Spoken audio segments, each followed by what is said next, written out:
Il y a quelques semaines, on a commencé une série Comment prier efficacement. Ce qu'on essaie de faire, ce que Dieu est en train de faire, c'est... il y a plusieurs personnes qui ont entendu plusieurs prédications de la même sorte. On essaie de changer notre façon de penser afin de capter ce que la parole dit, de ce qu'on on reçoit de Dieu. Je fais cette série au niveau de la prière parce que tout ce qu'on croit va sortir dans nos prières. Alors si on quête des certaines affaires, ben là, ça va sortir dans nos prières. Puis, si on s'excuse dans nos prières, si on s'excuse, ben là, ça va ressortir dans nos prières. Alors, j'essaie de vous donner des vérités que lorsqu'on prie, on puisse prier efficacement. On va essayer de faire ça rapidement. Alors, à date, on a regardé 3 principes. C'est assez évident. On a essayé de prier avec des bonnes intentions. On essaie de prier avec des bons motifs. Parce que Dieu regarde à nos cœurs lorsqu'on prie. Deuxièmement, on devons prier avec la bonne compréhension que Dieu a déjà agi. Souvent, on demande à Dieu des choses qu'il a déjà données. Et on se demande pourquoi on ne l'a pas reçu, mais c'est parce que Dieu nous l'a déjà donné. Souvent, la prière, c'est pas juste pour demander des choses, mais c'est plus, Seigneur, aide-nous à recevoir ce que nous avons déjà reçu. Tu as déjà donné le salut. Aide-moi personnellement à recevoir le salut, parce que tu as déjà payé le prix pour la guérison. Alors, je le reçois dans mon corps. Alors, on prie avec la compréhension que Dieu a déjà agi. On n'est pas obligé, on a juste à recevoir. Et le troisième point, nous devons prier avec une bonne perspective de croire et recevoir. Il a dit, Jésus dit, tout est achevé. Dieu a déjà tout accompli à la croix. On n'a pas besoin de quêter, on a juste à recevoir la parole de Dieu. Et on la confesse comme vérité et on le reçoit comme vérité dans nos cœurs. C'est mieux de recevoir que toute chose. Alors, je vous donne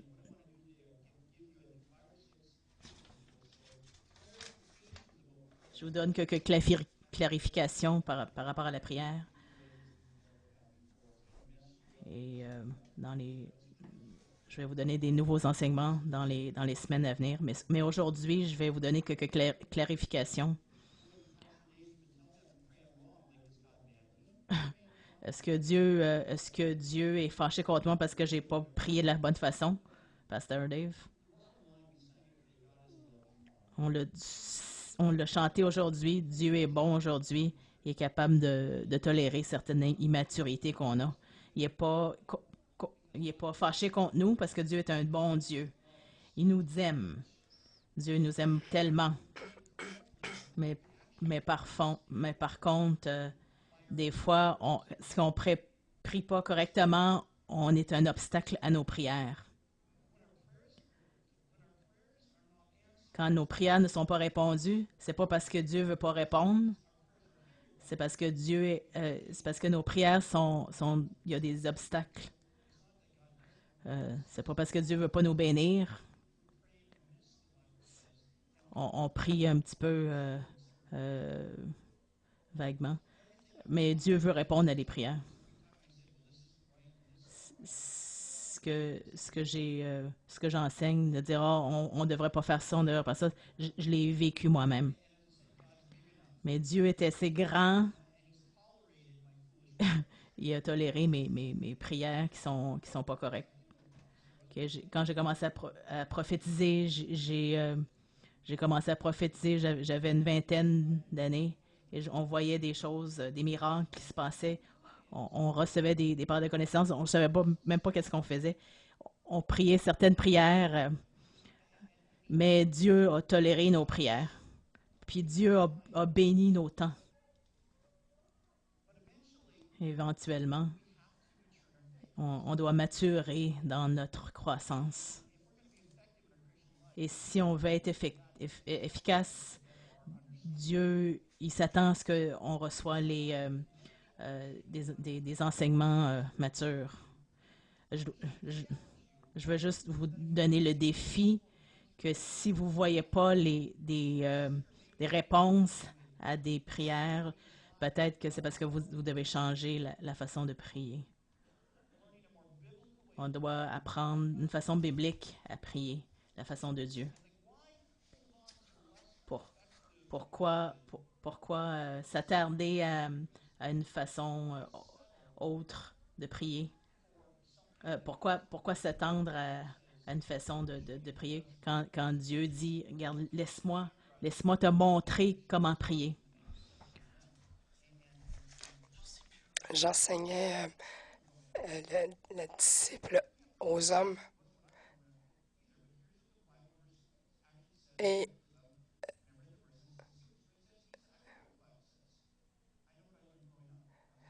j'avais un homme qui me disait je m'en fous un peu de ce que la Bible dit. Moi, je fais ce que j'ai appris quand j'ai grandi. Et Il y avait de la il, misère à croire que ce que la parole disait était plus grande que ce que lui avait appris lui-même. Je vais continuer. OK. Est-ce que Dieu est fâché contre moi? Non. Non. Il n'est pas fâché contre moi. Il veut juste qu'on monte à un autre niveau. Puis où est-ce que je devrais prier? Où devrais-je prier? Matthieu 6, 5, 6. Quand vous priez, ne soyez pas comme les hypocrites. Ils aiment à prier debout dans les synagogues et au coin des rues pour qu'ils soient vus de tout le monde. Je vais vous dire la vérité. Ils ont déjà une récompense. Mais toi, lorsque tu veux prier, entre dans ta chambre, ferme ta porte et prie ton Père qui est là, dans cet endroit. Et toi qui vois il dit, euh, il dit souvent, dans une église, il y a des gens qui disent de prier juste dans ta chambre. Mais Jésus, il venait juste de prier une prière publique. Puis, Jésus, c'était merveilleux. Est-ce que tu voudrais nous apprendre à prier comme ça?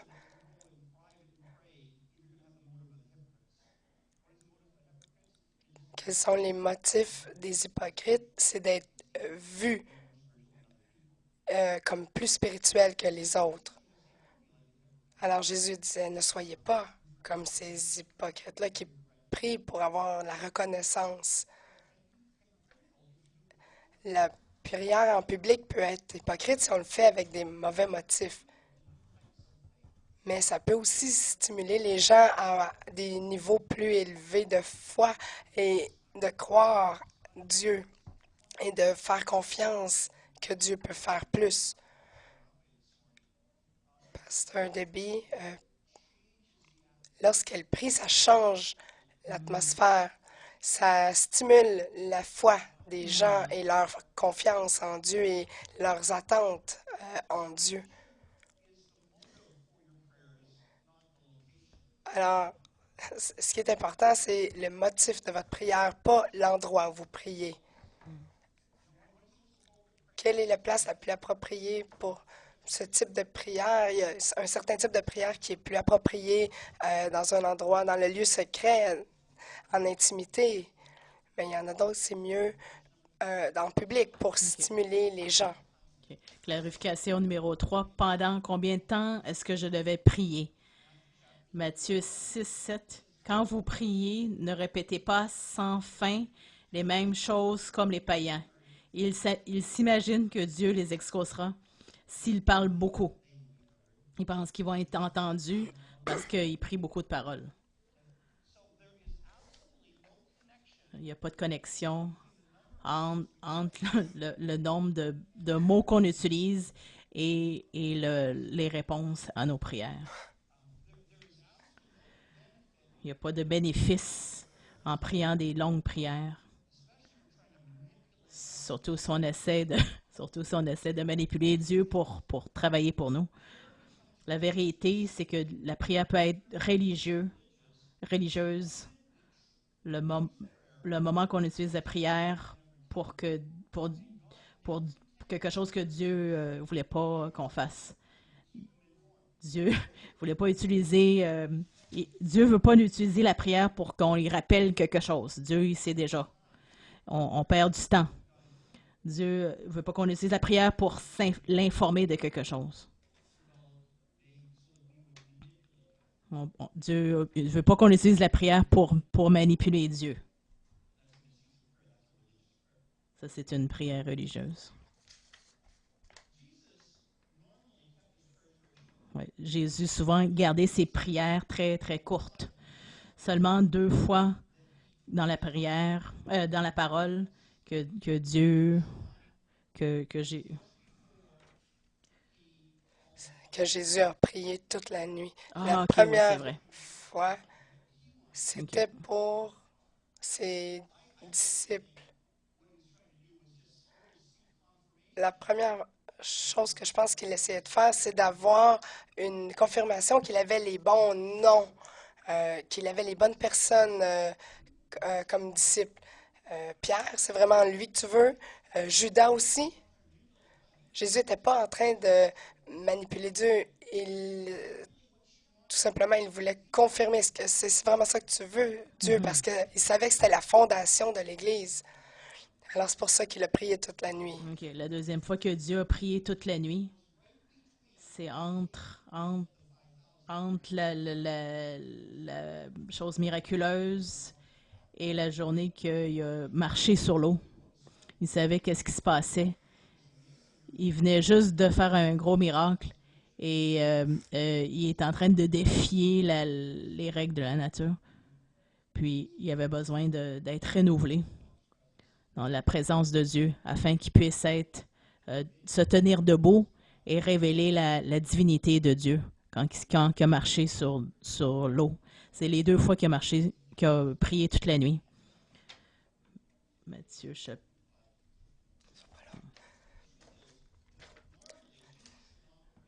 En fait, Okay. la vérité, c'est que Jésus n'a pas prié des longues prières. Et en fait, même plus la prière était courte, plus c'était efficace. OK. Marc 4, 39. Silence, calme-toi. Juste silence, calme-toi. 3 mots. Jean, Jean 11, 43. Lazare, sors de là. Il a ressuscité un mort. 3 mots. C'est pas long. Si je faisais face à ça, je prierais toute la nuit. Mais quand il a cru en Dieu, quand on croit à Dieu, quand on, on utilise les mots pour convaincre, pour se convaincre nous-mêmes de choses. Mais quand on croit des choses, on n'est pas obligé de prier des longues prières. Souvent, on essaie de prier longtemps, c'est parce qu'on essaie on essaie de convaincre Dieu de faire quelque chose ou de nous convaincre nous-mêmes. Si je prie assez longtemps, toi, tu vas venir m'assister. Mais si on, mais si on comprend que la prière, c'est le principe de croire et recevoir, on va prier d'une façon plus courte. On va juste dire merci Seigneur, on reçoit. Ouais. Souvent, je trouve que mes prières sont de plus en plus courtes parce que je suis convaincue que Dieu est là. Merci Seigneur, je reçois. Le dimanche matin, je suis ici, puis je reçois. Ce que tu fais, je reçois. Ah, une parole par rapport à la grâce, je reçois. Parce que Dieu nous a déjà tout donné, tout cela. Notre job, c'est de recevoir. Quand je prie une longue prière,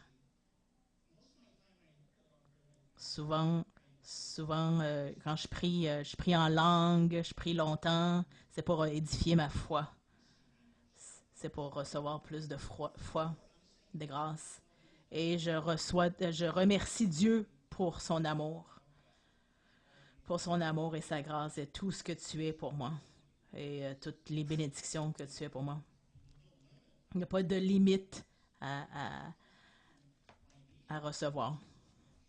Puis quand je suis sur mes genoux, je prie des prières très courtes parce que je m'attends à ce que Dieu réponde à mes besoins. Malheureusement, certains chrétiens utilisent la prière pour plaider Dieu dans ses genoux, puis ils pensent que plus qu'ils prient longtemps, plus Dieu va répondre. Mais c'est une façon distortée de comprendre qui Dieu est. Je savais qu'avec mes parents, plus je leur demandais quelque chose, plus eux étaient irrités. Et, et, et c'est ça, Dieu dit, regarde, vous avez juste à recevoir, c'est déjà dans la poste. C'est dans la poste, vous avez juste à recevoir. Alors la question.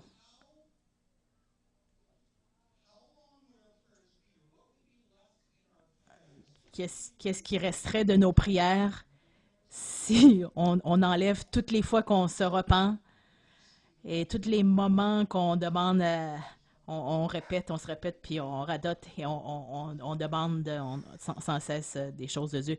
Si on enlève tout ça, qu'est-ce qui resterait de nos prières? Parce que souvent, dans nos prières, on va dire, oh Dieu, je suis désolé, j'ai encore échoué, aide-moi à surpasser tout ça. Puis si vous êtes très spirituel, puis vous allez rajouter, ah, j'aimerais rajouter les 5 prières pour telle personne. Mais ça, c'est la moyenne des prières.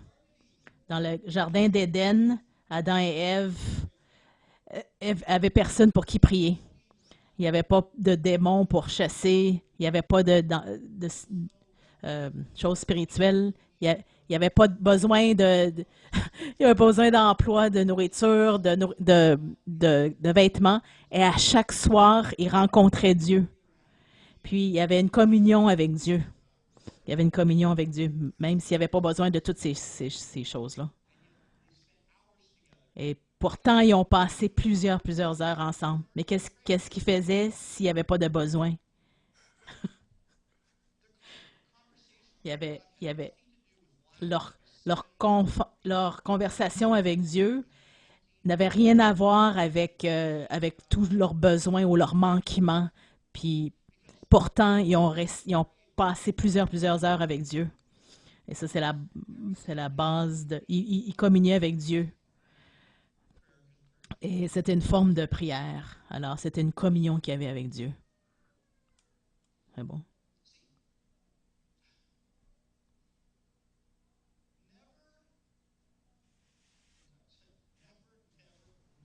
Ne jamais, jamais, jamais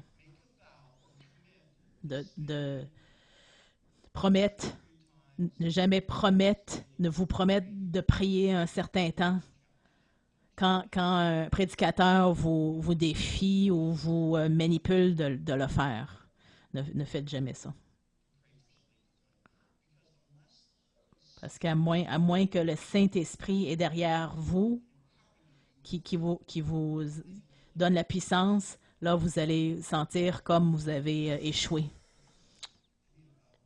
Oh, des fois, on va confesser, on va dire, oh, j'ai fait un vœu, puis après 2 semaines, j'étais pas capable.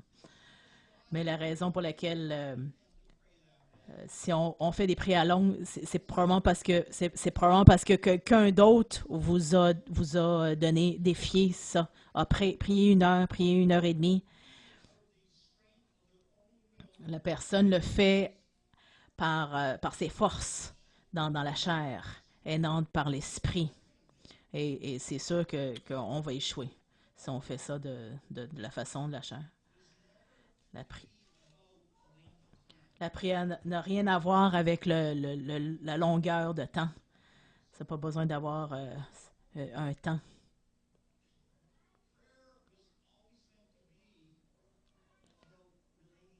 Ouais, la prière est surtout par rapport à communier avec Dieu dans tout notre quotidien et par rapport à nos responsabilités, une communion. La vraie prière est la communion.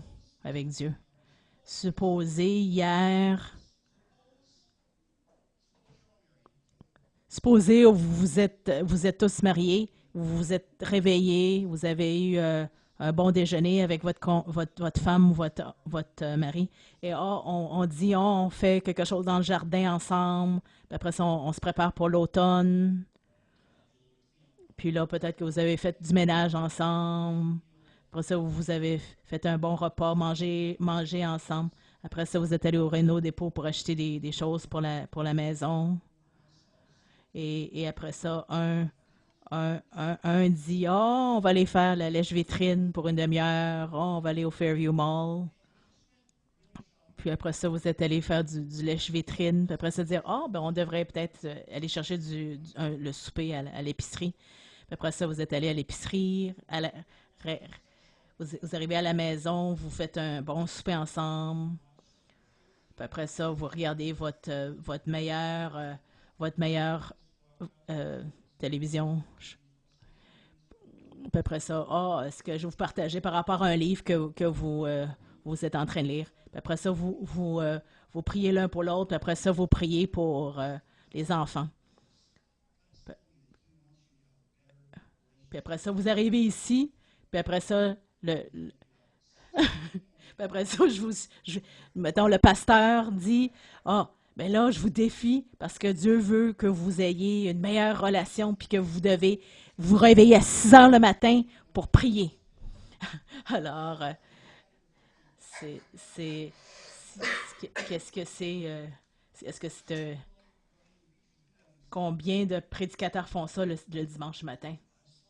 Dieu m'a dit que vous deviez prier 1 heure avant de commencer votre journée.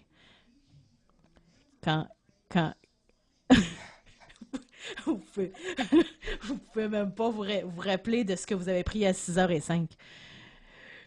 Puis là, vous réveillez, vous faites votre journée, vous revenez, puis après ça, vous êtes tellement fatigué que vous vous irritez l'un l'autre. Vous comprenez?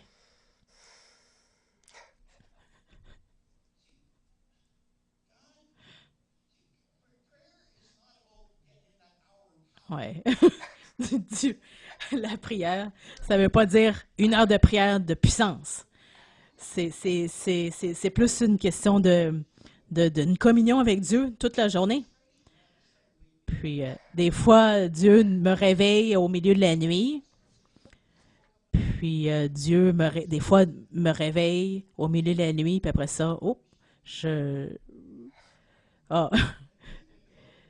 c'est à 2 heures le matin, Dieu m'a réveillé, puis il m'a ramené certaines affaires. Est-ce que je peux me repentir de telle prière que j'ai faite parce que j'avais envie quelqu'un qui se réveillait au milieu de la nuit pour prier. Puis après ça, oh non, il faut que je sois à 9 heures, je dois aller à tel endroit. Est-ce que je peux me repentir de ça? L'idée, c'est de pas, par rapport à la longueur de temps de la prière, c'est plus une question de communier avec Dieu toute la journée. C'est pas nécessairement de se réveiller à 6 heures le matin pour prier. Ouais. Dieu t'a peut-être montré des révélations, mais peut-être pas nécessairement à 6 heures. Mais Gil Moody, Monsieur Moody, il y avait juste une deuxième année. Il était un vendeur de souliers, puis il enseignait à l'école du dimanche. Puis il avait tellement de succès à amener les gens au Seigneur. Il a amené des dizaines de milliers de personnes au Seigneur. Le Seigneur a ouvert des portes pour lui qui prêche à travers le monde. Puis, il a même fait une prédication devant la reine dans le temps. À chaque jour, il dévouait 45 minutes pour la prière et la méditation de la parole. À partir de midi, et le reste de la journée, il faisait du ministère. Alors, si jamais vous allez à une église et qu'un prédicateur vous défie de prier pendant 3 heures de temps, je vous, je, je vous recommande pas de le faire.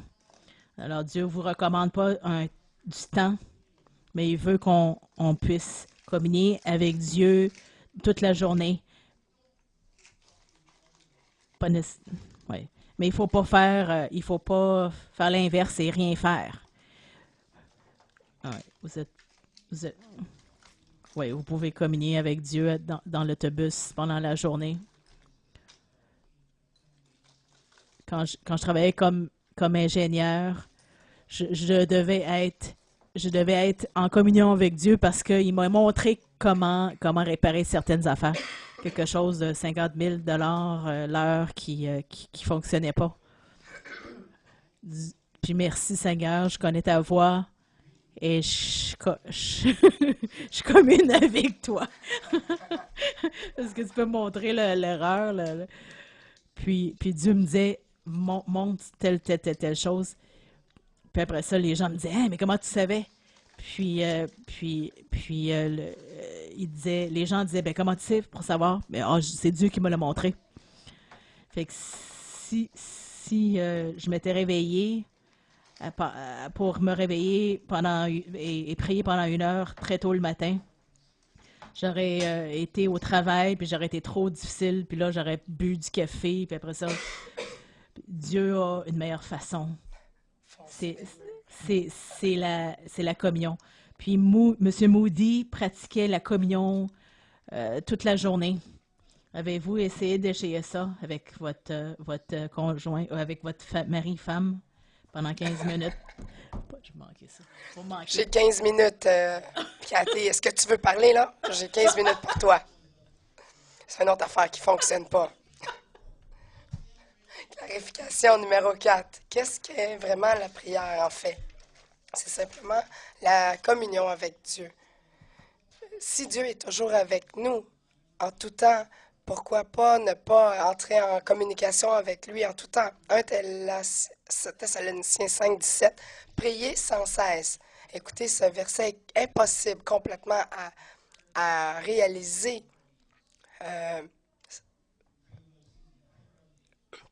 De prier sans cesse, c'est en demandant seulement nos besoins, de dire c'est à propos de mes choses, à moi. Mais si la prière est une question de communion avec Dieu, c'est complètement possible de faire ça. Parce que la communion, c'est des mots, des actions, des émotions, même des gémissements. Parfois, ma prière, c'est seulement Ah. Psaume 5, verset 1. Seigneur, écoute ce que je dis, remarque mes soupirs. Lorsque David gémissait, il disait quelque chose à Dieu. Le roi David a réalisé que ces gémissements, qui n'étaient pas des mots, étaient un acte de prière que Dieu entendait. Peu importe que ce soit notre épouse ou Dieu,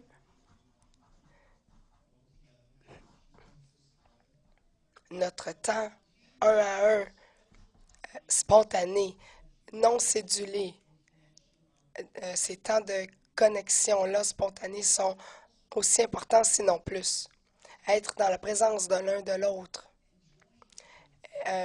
Apprécier la présence l'un de l'autre, c'est aussi agréable, même si on ne parle pas.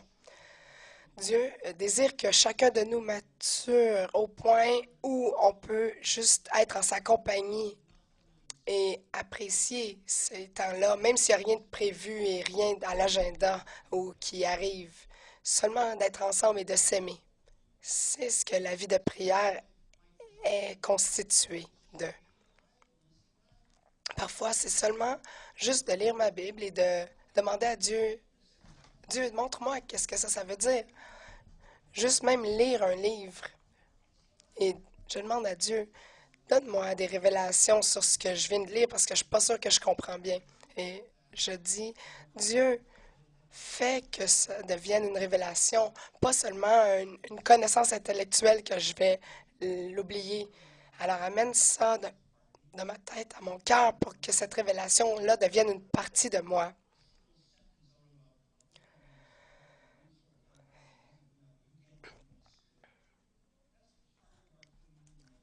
C'est une partie de notre vie de communion ensemble.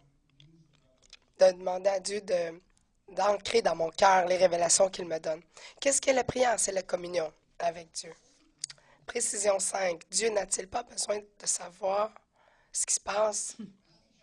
Matthieu 6, versets 7, 8. Quand vous priez, ne priez, répétez pas sans fin les mêmes choses comme les païens. Ils s'imaginent que Dieu les exaucera s'ils parlent beaucoup. Ne les imitez pas, car Dieu, votre Père, sait déjà de quoi vous avez besoin avant que vous ne le lui demandiez. La première fois que j'ai lu ça dans ma Bible, j'ai réalisé que ma pensée était fausse. Alors je me suis dit, mais Dieu, pourquoi prier d'abord? Parce que je pensais que prier, c'était seulement de demander à Dieu nos besoins. Et c'était ma pensée immature et illimitée de quelle était la prière. Mais Dieu sait déjà toutes choses. Maintenant, je connais la réponse. C'est pas de demander à Dieu de nous donner quelque chose qu'il ne veut pas nous donner. La prière n'est pas d'informer Dieu de nos besoins parce qu'il ne les connaîtrait pas. C'est plutôt de s'aligner avec Dieu afin de recevoir ce qu'il veut nous donner. Beaucoup de gens prient en demandant Dieu, en suppliant Dieu de nous donner ces choses qu'il nous a déjà données. La prière n'est pas d'informer Dieu de nos besoins, parce qu'il les sait déjà. Avez-vous déjà prié, « Ah Seigneur, le docteur a dit telle chose », et là, vous lui dites complètement, vous répétez à Dieu le diagnostic complet du docteur. Vous donnez le rapport négatif de Dieu, mais vous n'avez pas besoin. Dieu connaît déjà le rapport, il connaît déjà la situation, il connaît déjà si le docteur est dans l'erreur ou pas. Vous n'avez pas besoin de répéter à Dieu tout ce que votre patron, votre voisin a dit. Il connaît déjà tout ça. Il connaît déjà vos problèmes et il connaît déjà la solution. Nous passons notre temps à décrire le problème à Dieu, mais Dieu nous dit, est-ce que tu peux garder le silence juste un instant, je vais te donner la solution. Et là, on peut découvrir la solution. Il y a beaucoup de gens qui assument que Dieu a sur sa table au ciel toute cette pile de requêtes de prière-là et que si on prie assez fort, assez longtemps, peut-être que notre requête de prière va revenir au top, au-dessus de la liste et que Dieu va y porter attention. Mais Dieu n'est pas... il est au courant de l'urgence de nos prières. La prière n'a pas été créée pour informer notre Dieu du mauvais état de la situation. Mais à cause que la plupart des gens ne comprennent pas quelle est la prière vraiment,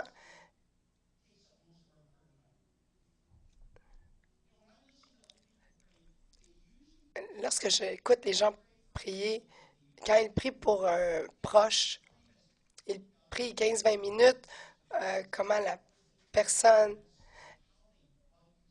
les, les, la personne est mauvaise et qu'est-ce que Dieu devrait faire pour les, les réchapper. Puis là, on dit, ils finissent les derniers 5 secondes en disant, alors, je prie que tu puisses sauver cette personne-là. Amen. Alors, on réalise que sur 20 minutes, ils ont passé seulement 5 secondes à prier en accord avec Dieu sur la solution. Mais Dieu connaît déjà le problème. Il n'a pas besoin de nous l'entendre lui dire. Parce que lorsqu'on prie, on explique le problème encore, c'est qu'on on confesse encore plus dans l'atmosphère ces paroles de mort.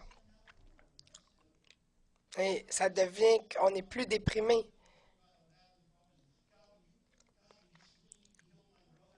Dieu, tu dois guérir mon cœur parce que il est allé voir Benien et Benien n'a pas réussi à le guérir et il est déjà allé avant voir telle personne.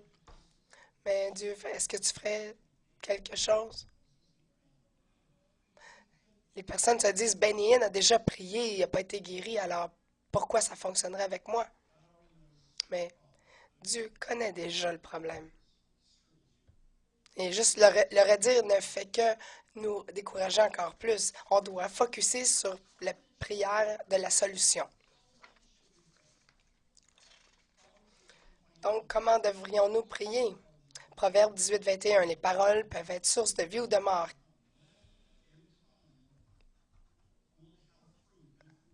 Votre langue va toujours produire des fruits. Vous saviez ça? Nos paroles peuvent produire la mort ou la vie.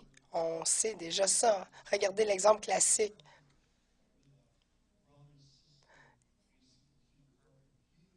Il y avait une équipe qui faisait les Carpenters qui faisaient des chansons. Elle avait tellement de talent qu'elle entendait une chanson une fois, elle pouvait la rechanter parfaitement, sans fausse note. Mais elle jouait de la batterie. Son frère jouait de la guitare.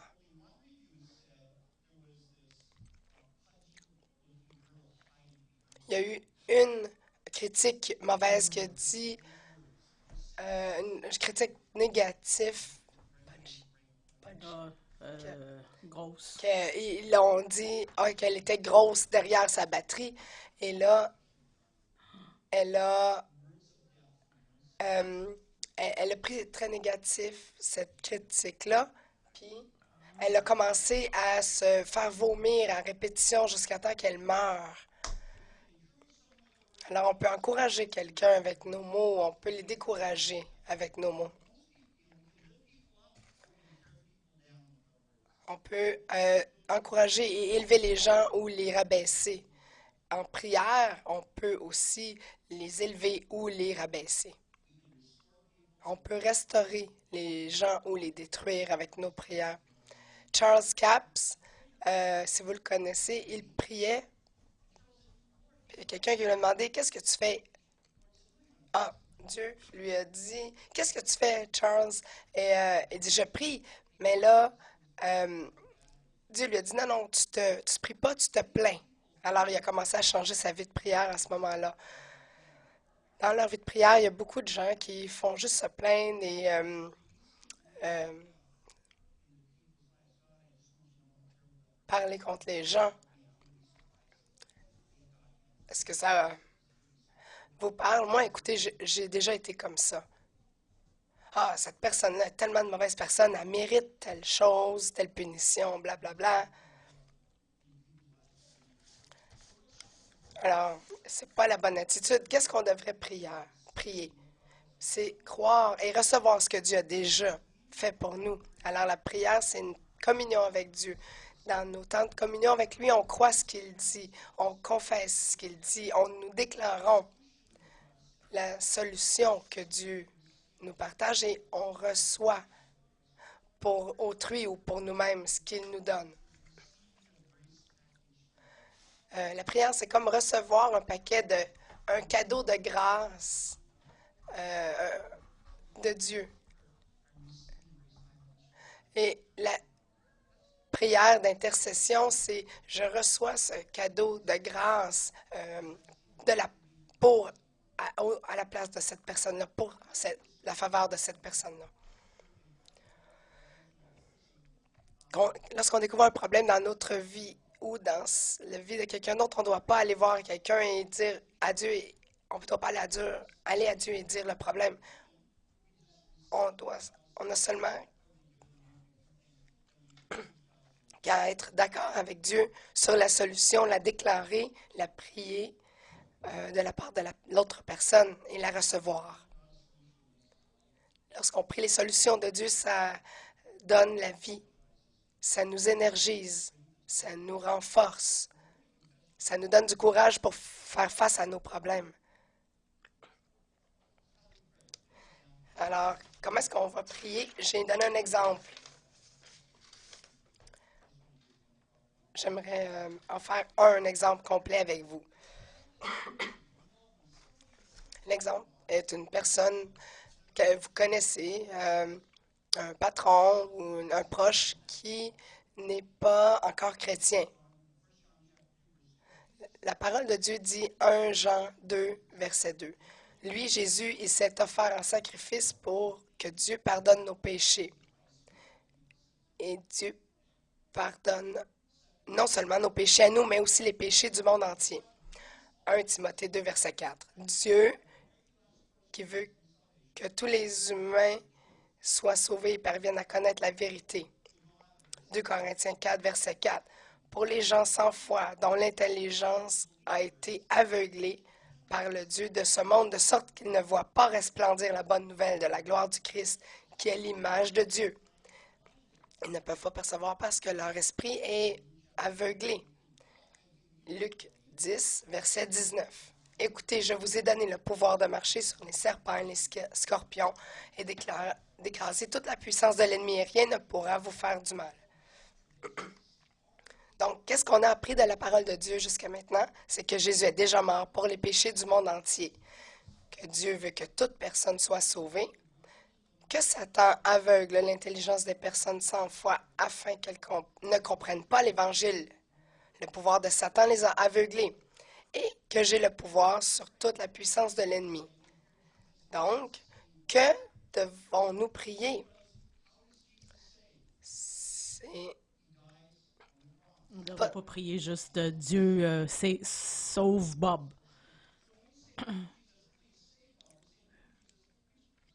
Si on demande à Dieu, est-ce que tu peux, s'il te plaît, sauver Bob, c'est parce qu'on dit, on demande à Jésus de retourner à la croix. Non, Jésus, il dit, je suis mort une fois pour tout, une fois pour l'éternité. Alors, je continue. Merci, Père, d'avoir envoyé Jésus mourir pour les péchés de Bob. Merci d'avoir acheté le salut de Bob. J'avoue que vous voulez que Bob soit sauvé. Il est de votre volonté. Donc, au nom de Jésus, je viens contre Satan. Je prends autorité sur lui et j'annule la cécité qu'il a mis sur la vie de Bob. Et à la place, je déclare la perspicacité pour Bob. C'est déclarer la solution et non le problème. Je déclare la perspicacité à Bob pour qu'il puisse voir la lumière de l'Évangile et recevoir le salut que vous avez acheté pour lui. Ça, c'est une prière que Dieu a déjà répondue. La première chose est accomplie, le salut est fait. Mais maintenant, vous allez utiliser votre autorité pour chasser la cécité de ses yeux.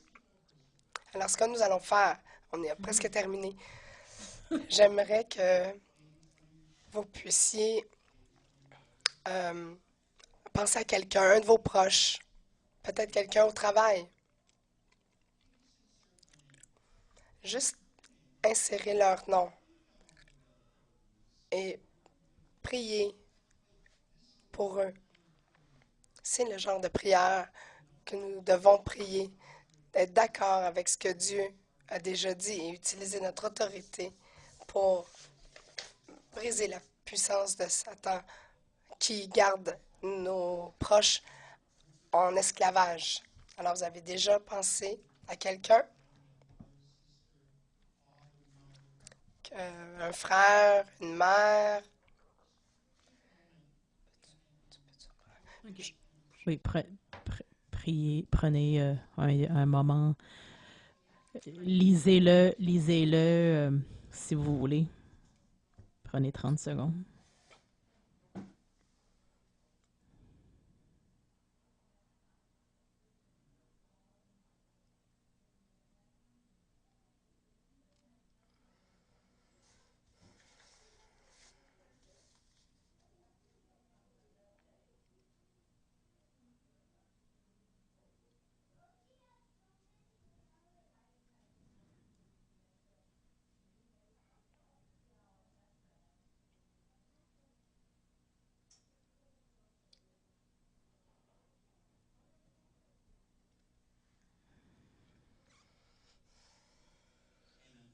Amen.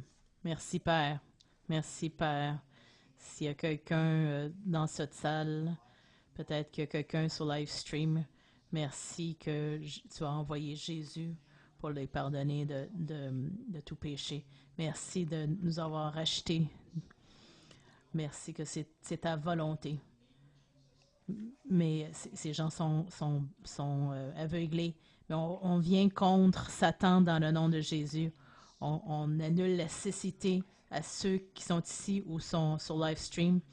On annule toute cécité que tu as mise sur la vie de ces gens et on déclare plutôt la vie, la vue, afin qu'ils puissent voir la vérité de la Bible. Et on croit que tu vas répondre à cette prière. On te remercie d'avance dans le nom de Jésus.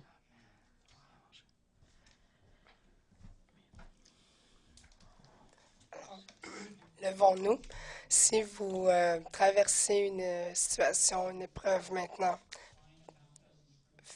trouvez une demi-douzaine de versets qui parlent de la situation, déclarez-les parce qu'ils sont vérité. Écrivez une prière. Que peu importe que ce soit une situation de guérison, un manque financier, il y a d'autres choses aussi. Il y a plein de choses pour lesquelles on peut prier. Trouvez ce que Dieu dit et croyez-le. Écrivez-le, déclarez-le et recevez-le pour vous, pour autrui. Seigneur, on te remercie dans le nom de Jésus que tu as déjà bougé, tu as déjà agi sur la croix, tu as agi, tu as dit c'est terminé, tout est accompli, nos péchés ont été rachetés, notre délivrance a été rachetée. Nous avons toutes les bénédictions accessibles dans les lieux spirituels. Tu nous les as tous donnés, nous les déclarons aujourd'hui que nous allons faire de notre possible dans les jours à venir pour être en accord avec ta parole et enlever toutes ces anciennes manières de prier. Nous allons déclarer ta vérité. Aide-nous, Seigneur, à apprendre à prier plus efficacement pour qu'on puisse voir une abondance de recevoir tout ce que tu as pour nous. Comme les disciples qui sont allés à Jésus et qui ont dit, nous avons appris une mauvaise manière de prier. Viens nous enseigner la bonne manière, qu'on va pouvoir être en alignement avec ta volonté, ton royaume, et que nous puissions être des chrétiens efficaces pour te servir au meilleur de nos capacités, pleinement bénis par les bénédictions que tu nous accordes. Nous le prions pour ta gloire et pour ton royaume, dans le nom de Jésus. Amen.